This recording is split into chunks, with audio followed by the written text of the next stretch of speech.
36 నుంచి 38 దాకా వస్తట్టు అంజద కొడుతుంది. ఇది చూస్తుంటే 36 క్వింటాలు వస్తాయని అనుకున్నాం. అవును, మొన్న మనం వర్షాల నిలబడి చూసినప్పుడు 36 వస్తాయని అనుకున్నాం. ఇప్పుడు కోసి కుప్ప కూడా పోసినట్టు కానీ కోసి కుప్ప కూడా పోసినా అంతే మాదిరిగా వస్తట్టు. ఇంకేమైనా కుడి వస్తాయి కానీ ఏమో తక్కువ రావు. వరి కోత మిషన్ తోటి కోసినాం. అయితే మనం అనుకున్నాము 4 డబ్బాలు 5 డబ్బాలు అయితే అనుకున్నాం. మంచి 6 డబ్బాలు 6-6.5 దాకా వెళ్ళినాయి. మంచి 6 డబ్బాలు వెళ్ళినాయి. 6 డబ్బాలు వెళ్ళినాయి. అయితే మేము కోస్తున్నాగా ఇంత ముందు చుట్టూ తిరిగి వచ్చిన దాకా డబ్బా నీడపోవు. ఇప్పుడు ఏంటంటే మనం పోయి ఒక వర్ష పోయినాక ఇంకో వర్ష కల్లా డబ్బా నిండుతుంది. సో ఒక లైన్ పోయి ఇంకో లైన్ల కల్లా నిండిపోతుంది. ఇట్లా లోపలికి పోయినప్పుడు వరి గింజలు కింద పడుతున్నాయి, నేలపూటి ఏం రాలతలేవు. బాగుంది, గట్టిగా ఉంది. ఖాతా కూడా రాలతలేదు. ఏం తాకినా ఏదన్నా గాడి పెట్టినా ఏం రాలతలేవు. మిషన్ లోపలికి పోతా కొద్దీ ఇతర లోపలికే పోతుంది. కింద మాత్రం ఏం రాలతలేదు.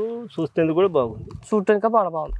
ఇప్పుడు నువ్వు ఎట్లా తూర్పాన పట్టినప్పుడు అక్కడిక్కడ చేసినప్పుడు పాల గింజలు ఏమైనా వెళ్తున్నాయా? పొట్టు బయట. రైతు సోదరులకు, వ్యవసాయ ప్రేమికులకు నమస్తే. మీరు చూస్తున్నారు శివ అగ్రి క్లినిక్. నేను మీ శివకుమార్.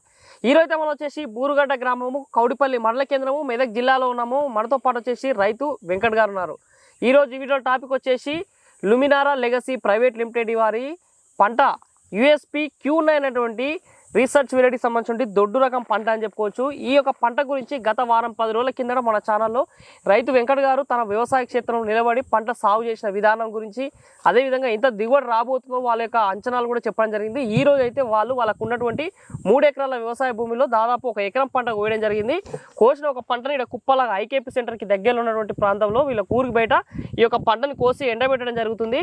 ఎండబెట్టి కుప్ప పోయడం జరిగింది. అసలు ఎంత దిగుబడి రాబోతుంది, పంట కోసినప్పుడు వరి కోత మిషన్లో ఎన్ని డబ్బాలు నిండినాయి, అసలు పంట కోసిన తర్వాత రైతుకు నిజంగానే చెప్పినటువంటి దిగుబడి వచ్చిందా, అసలు ఏ విధంగా ఉందన్న పూర్తి సమాచారం రైతు యొక్క అనుభవాల ద్వారా తెలుసుకునే ప్రయత్నం చేద్దాం. నమస్తే వెంకట్ గారు. నమస్తే వెంకట్ గారు, మనం మొన్న ఒక 10 రోజుల కింద మీ దగ్గరకు వచ్చినాయి. అవును సార్. మీ చేను చూసినాం, చెప్పినాం మంచి దిగుబడి. ఎంత అప్పుడు మనం ఆ రోజు అనుకున్నప్పుడు ఎంత వచ్చింది దిగుబడి, ఎంత అనుకున్నాం? 36 క్వింటాలు వస్తాయని అనుకున్నాం. అవును, మొన్న మనం వర్షాల నిలబడి చూసినప్పుడు 36 వస్తాయని అనుకున్నాం. ఇప్పుడు కోసి కుప్ప కూడా పోసినట్టు కానీ కోసి కుప్ప కూడా పోసినా అంతే మాదిరిగా వస్తట్టు. ఇంకేమైనా కుడి వస్తాయి కానీ ఏమో తక్కువ రావు. ఎన్ని రోజులు అయినా కోసి 3-4 రోజులు అవుతుంది. 3-4 రోజులు అయినా ఎండబెట్టి? 3-4 రోజులు అవుతుంది. రోజు ఎట్లా ఎండబెడుతున్నావు? రోజు పద్ధతి అంటే నేను ఎండబెట్టింది అంటే 3 రోజులు ఎండబెట్టిన, ఎక్కువ ఎండబెట్టలే. ఎట్లా చేస్తావు? ఎట్లా ఎండబెడుతున్నావు? రోజు టాపాలు వరిచి నేర్పిస్తాం. మొత్తం నేర్పి దున్నుతాం. మళ్ళీ పొద్దుగాల దూరం అంటావు, సాయంత్రం వచ్చే దగ్గర. మన వాతావరణం లేదు కదా, వాతావరణం లేక అట్లా ఎండబెట్టినవి ఉన్నాయి. నేను పొద్దుమీకి ఒక దగ్గర కుప్ప కోసినావు. మొన్న పంట కోసినట్టు 3-4 రోజులు పంట కోసి ఎట్లా ఎన్ని డబ్బాలు అయినాయి? వరి కోత మిషన్ తోటి కోసినావా? వరి కోత మిషన్ తోటి కోసినా. అయితే మనం అనుకున్నాము 4 డబ్బాలు 5 డబ్బాలు అయితే అనుకున్నాం.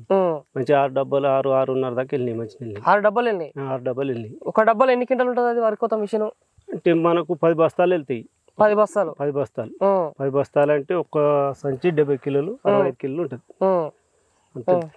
అట్లా నీకు ఎన్ని డబ్బాలు అయినాయి? 6 డబ్బాలు అయినాయి. 6 డబ్బాలు అయినాయి. అంటే ఒక డబ్బా నీకు తెలిసి 6 క్వింటాలు ఉంటుంది అన్నట్టు. 6 క్వింటాలు, 5 నుంచి 6 క్వింటాలు ఉంటుంది ఒక డబ్బా. అట్లా నీకు 6 డబ్బాలు అయినాయి. 6 డబ్బాలు అయినాయి. 6 36 క్వింటాలు అన్నట్టు. 36 క్వింటాలు. 36 క్వింటాలు మనం అనుకున్నట్టే వస్తుంది. మేము అనుకున్నట్టు దానికంటే ఏమన్నా కుడి కనబడుతున్నాయి కానీ ఏం తక్కువ ఏం కనబడుతుంది. ఎట్లా నీకు మిషన్ లోపలికి వెళ్ళి పడుతున్నప్పుడు ఎట్లా అనిపించిందా? 2-3 డబ్బాలు అయినప్పుడు మేము కోస్తున్నాగా ఇంత ముందు చుట్టూ తిరిగి వచ్చిన దాకా డబ్బా నీడపోవు. ఇప్పుడు ఏంటంటే మనం పోయి ఒక వర్ష పోయినాక ఇంకో వర్ష కల్లా డబ్బా నిండుతుంది. సో ఒక లైన్ పోయి ఇంకో లైన్ల కల్లా నిండిపోతుంది. తొందరగా నిండుతుంది. అంటే ఇక నీకు ఎక్కువ ధాన్యం వస్తుంది అనుకుంటా. ధాన్యం వస్తుంది. ఒక లైన్ పోయేసరికి ఎక్కువ ధాన్యం నిండుతుంది. ఎట్లా లోపలికి పోయినప్పుడు వరి గింజలు కింద పడుతున్నాయి, నేలపూటి ఏం రాలతలేవు. బాగుంది, గట్టిగా ఉంది. ఖాతా కూడా రాలతలేదు. ఏం తాకినా ఏదన్నా గాడి పెట్టినా ఏం రాలతలేవు. మిషన్ లోపలికి పోతా కొద్దీ ఇతర లోపలికే పోతుంది. కింద మాత్రం ఏం రాలతలేదు. చూస్తేందుకు కూడా బాగుంది. చూడటానికి బాగుంది. ఇప్పుడు 3-4 రోజులు ఎండబెట్టినాం. ఎట్లా ఉంది మాయిశ్చర్? ఎట్లా ఉంది చూసిరా? ఎవరన్నా అధికారులు వచ్చారు, ఐక్యబ వాళ్ళు వచ్చారు, చూసిరు. మంచిగా దిగుబడి వడ్లు విత్తనం బాగా దిగుబడి బాగానుంది, వస్తుంది. మేమే తీసుకుంటాం, ఏ గ్రేడ్లో తీసుకుంటాం అని చెప్పారు. ఆఫీసర్లు కూడా అన్నారు ఏ గ్రేడ్ అనేది తీసుకుంటాం. ఎంత పోతుంది IKP సెంటర్ల క్వింటాలు? 2300 పోతుంది. 2350 రూపాయలు పోతుంది. 2350 రూపాయలు పోతుంది క్వింటాలు. ఇప్పుడు నీకు ఇది మొత్తం దాదాపు నీకు 36 క్వింటాలు అంటే నీకు మంచి రేట్కి వచ్చినట్టుంది. మంచి రేట్కి వస్తుంది. ఇప్పుడు నువ్వు ఎట్లా తూర్పాన పట్టినప్పుడు అక్కడిక్కడ చేసినప్పుడు ఏమైనా తాలు గింజలు ఏమైనా వెళ్తున్నాయా? పొట్టు బయట గింజలు లేవు, ఏం లేవు. చూస్తానికి కూడా ఒడ్లు కూడా బాగున్నాయి. సో మనము చూసిన వాళ్ళు కూడా కోసేటప్పుడు కూడా చూసిరు బాగున్నాయి అని చెప్పారు. పొట్టు వస్తుందా ఇలా పొట్టు బయటకి లేదు ఏం లేదు, పొట్టు లేదు, గింజనే ఎక్కువ ఉంది అన్నట్టు. గింజ ఎక్కువ, ఎందుకంటే నువ్వు ఎండబెట్టి రోజు తుర్పాల పడినప్పుడు ఇట్లా దూల్పినప్పుడు పొట్టు బాగా వెళ్తుంది రైతులకి. పొట్టు ఏం వెళ్ళలేదు, ఏం వెళ్ళలేదు. ఇప్పుడు నువ్వు మొత్తం 4 ఎకరాలు కదా వేసింది? 4 ఎకరాలు వేసిన. ఇప్పుడు ఇక్కడ ఉన్నది ఎన్ని ఎకరాల కుప్ప ఇది? ఇది ఎకరా కుప్ప, ఓన్లీ ఎకరా కుప్పనే. ఎకరా కుప్పని. ఇంకా 3 ఎకరాల కుప్ప అన్నే ఉందా? చేను అన్నే ఉంది. చేను కోయలేను ఇంకా. ఎందుకు అది ఎప్పుడు కోస్తావు? అది జర మనము ట్రాక్టర్ అప్పుడు రావు కదా జర తొందరగా, అట్లా అయ్యి దాన్ని లేట్ వేసిన. ఇది జర తొందరగా వేసుకున్నా, నాట్లు కూడా తొందర పెట్టినట్టుంది. తొందర పెట్టినది దీని ముందుగా. ఇప్పుడు మనం శనుని బట్టి పెట్టుకోవాలి కదా, ఇప్పుడు ఆ సంతలు పడితే తొందరగా వేసుకోవాలి, ఇది లేట్ వేసుకోవాలి. ఇంకా 3 ఎకరాలు అట్లనే ఉంది. 3 ఎకరాలు అది కూడా కోసావా? అది కూడా ఈ 2-3 రోజుల్లో కోసేస్తాం. అది కూడా ఎట్లా అనిపిస్తుంది దాన్ని చూస్తుంటే? దీన్ని చూసినాక దానికి ఇంకా అనిపించదా, ఇంకా నెంబర్ 1 అనిపిస్తుంది. అది కూడా ఇట్లా వెళ్తుంది, అది కూడా ఇట్లా వెళ్తుంది అని నమ్మకం. ఇప్పుడు నువ్వు 1 ఎకరా కుప్ప కోసుకున్నావు మంచిగా బొడ్డే. నాకు తెలిసి చుట్టుపక్కల కూడా చాలా మంది రైతులు కోసిరు. ఏమంటారు చూసేవాళ్ళు ఈ బొడ్డే చూసిన వాళ్ళు కూడా ఇత్తనం బాగుంది, ఇంత తాళ్ళు లేవు, మేము కూడా తీసుకోవాలని చూసిపోయారు. చూసిపోయారు ఇట్లకి చుట్టుపక్కల వాళ్ళకి. ఎంత పక్క రైతులు కుప్పలు కోస్తారు కదా, వాళ్ళకి ఎంత వెళ్తున్నాయి? ఒక్కొక్క ఎకరా కోసిన వాళ్ళకి, కుప్పలు కోసిన వాళ్ళకి అంటే 4 డబ్బాలు 4.5 వెళ్తుంది అంతే. 4.5-4 డబ్బాలు వెళ్తున్నాయి అంతే. అంటే 25 క్వింటాల దాకా ఎక్కువ వెళ్తలేవు వాళ్ళకి. వెళ్తలేవు. నీకేమో దాదాపు 6 డబ్బాలు వెళ్ళేసరికి చూస్తురే వాళ్ళు కూడా. చూసిరు వచ్చిరు, మేము కూడా పెట్టుకోవాలని అనుకుంటున్నాం. ఇతరం కూడా ఇప్పుడు 3 రోజులు ఎండబెట్టినావు కదా, మంచిగా ఎండిందానే? ఈ ఎండడం కూడా మంచిగా ఎండుతుందా? ఇతరం ఎండింది, వెయిట్ కూడా చూసిపోయారు, బాగుంది. గింజలు కూడా వెయిట్ బాగా వస్తున్నాయి. మంచిగా ఉంది, బాగుందని ఏ గ్రేలో తీసుకుంటామని. ఇప్పుడు సంచులు నింపుతావు? ఇక నింపుతాం, ఇంకా రేపు ఎల్లుండి నింపుతామని. రేపు ఎల్లుండి నింపిస్తాం అన్నట్టు. ఓకే. ఇప్పుడు 2 తెలుగు రాష్ట్రాల్లో చాలా మంది రైతులకు కూడా ఇప్పుడు ఏదో పంట చూపించి గాలి మాటలు చెప్పకుండా కోసినాక కూడా నువ్వు చెప్తున్నావు, ధాన్యం కూడా చూపిస్తున్నావు. ఎట్లా రైతులు వేసుకోవచ్చా అని? రైతులు నంబర్ 1 చేసుకోవచ్చు, మరొకట వేసుకోవాలి, ఇవి పెట్టుకోవాలి మరొకట. బాగుంది. ఓకే.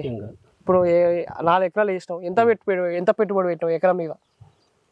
మొత్తం నువ్వు విత్తనం తెచ్చి దున్నకాన్ చేసుకొని నాట్లు వేయించి ఇప్పుడు కోసి ఇక్కడ మార్కెట్లో సంచలు నింపి మొత్తం అమ్ముకునేంత వరకు ఎంత పెట్టుబడి కావచ్చు నీకు? 20,000 అయితే ఎకరాకి 20,000 దాకా. 20,000. ఇప్పుడు నీకు 5 డబ్బాలు వెళ్ళాయి అంటున్నావు, 36 క్వింటాల దాకా రావచ్చు. నీకు నువ్వు చెప్పిన రేటే క్వింటాలు 2,300 చిల్లర పోయింది అనుకో, నీకు ఎంత మిగిలొచ్చు నీ పెట్టుబడి? పోను మిగులుతుండొచ్చు ఒక 50,000-60,000 దాకా మిగులుతుంది. ఎకరాకి 56,000 మిగులుతుంది. అదే ఒకవేళ నీకు 5-6 క్వింటాలు తక్కువ వచ్చింది అనుకో, ఎంత తేడా ఉండొచ్చు నీకు?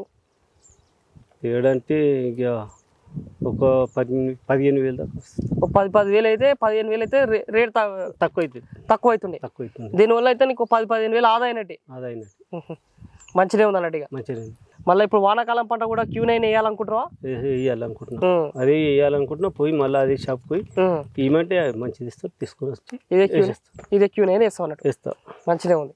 ఓకే. మరి చూస్తారా రైతు సోదరులారా, మరి ఇది రోజు ఈ వీడియోలో రైతు వెంకట్ గారు మరి పంట మనకి సాగు సమాచారం తెలపడంతో పాటు పంట కోసి వీళ్ళు ఐకేపీ సెంటర్లో కుప్పలాగా కోసి గత 3-4 రోజుల నుంచి తూర్పార పడుతున్నారు.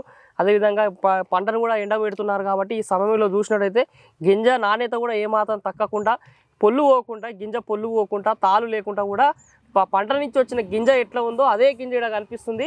తూర్పార పట్టినప్పుడు కూడా ఎక్కువగా మనకి ఈ వడ్లు అనేది రాలకుండా, తాలు గింజ అనేది లేకుండా, పొట్టు లేకుండా గింజ నాణ్యత ఉండడంతో పాటు అధికారులు కూడా దీన్ని చూసినప్పుడు మాయిశ్చర్ మంచిగా ఉండడంతో పాటు గింజ కూడా మంచి బరువు రావడం వల్ల ఏ గ్రేడ్లో కూడా తీసుకుంటామని ధీమా ఇచ్చారని రైతు వెంకట్ గారు చెప్తున్నారు. కాబట్టి మరి పంట చూస్తూనే అర్థమవుతుంది. కాబట్టి ఖచ్చితంగా పంట మీద కాకుండా పంట కోసినాక కూడా కుప్ప దగ్గర కూడా రైతులకు సమాచారం అందజేస్తున్నాం. కాబట్టి మీరు కూడా లుమినారా లెగసీ ప్రైవేట్ లిమిటెడ్ వారి ఈ యొక్క Q9 అనేటువంటి రీసెర్చ్ వెరైటీగా చెప్పుకున్నటువంటి ఈ యొక్క దొడ్డు రకాన్ని సాగు చేయాలనుకుంటే మీరు కూడా మీ దగ్గరలో ఉన్నటువంటి విత్తన దుకాణాల్లో ఇప్పుడు రాబోతున్న సీజన్లో విత్తన లభ్యతలో ఉంటుంది. లేని ఏళ్ళలో కూడా మన వీడియో మీద కనిపిస్తున్న మొబైల్ నెంబర్స్ కాల్ చేసినా కానీ సరే 2 తెలుగు రాష్ట్రాల్లో ఉన్న రైతులకి విత్తనాన్ని అందుబాటులోకి తీసుకొచ్చే అవకాశం ఉంది. మరి ఇది ఈరోజు ఈ వీడియోలో ఈ Q9 అనేటువంటి ఈ యొక్క రీసెర్చ్ ప్యాడ్ యొక్క పంట కోసిన తర్వాత రైతు యొక్క అనుభవాలు. ఈ వీడియో మీకు నచ్చితే లైక్ చేయండి. నిత్యం నాణ్యమైన వ్యవసాయ సమాచారం కోసం శివ అగ్రి క్లినిక్ని సబ్స్క్రైబ్ చేసుకోండి. మరొక మంచి వీడియోలో కలుద్దాం. అంతవరకు సెలవు. ధన్యవాదాలు. జై హింద్.